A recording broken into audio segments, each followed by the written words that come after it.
Hello, Sazam. Slightly strange location for me.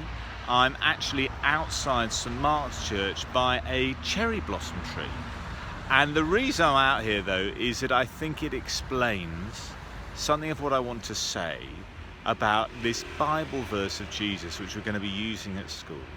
Because Jesus said, "I come that you may have life, life in all its fullness. I come that you may have life, life in all its fullness." And I will explain a little bit what I don't think he meant, and then I'll explain a little bit what I do think he meant. I don't think he meant by life in all its fullness that everyone was going to have like amazing holidays and you'd all be going to America and Argentina in the summer holidays. And I don't think he meant you're going to be having the most amazing meals. I don't think you're always going to be having hamburgers and delicious puddings and cakes. I don't think he meant that. I don't think he meant you'd be having school trips which would take you to the south of France to play football and stuff like that. I don't think he meant that. But I do think he wanted people to have life in all its fullness. And an example of that is actually here, this blossom tree. Just take it here, look at that blossom. Now this blossom tree, it's not the biggest blossom tree. It is not the oldest blossom tree. It's probably not the most colourful blossom tree.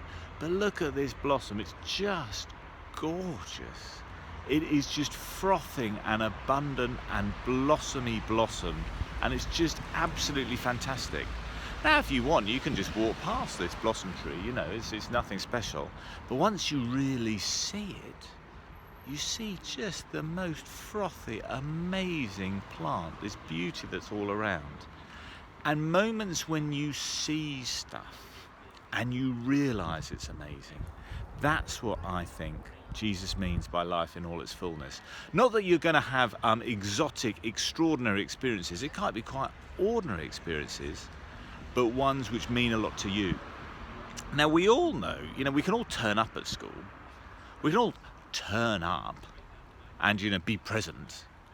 But then there's actually being present and really putting yourself out there and being energized by being there, and you're kind of contributing to the school and contributing to life, and that is living life in all its fullness. And it can happen in quite ordinary locations, it can happen in quite ordinary, if you like, schools, but when you're living life in all its fullness, the ordinary becomes extraordinary.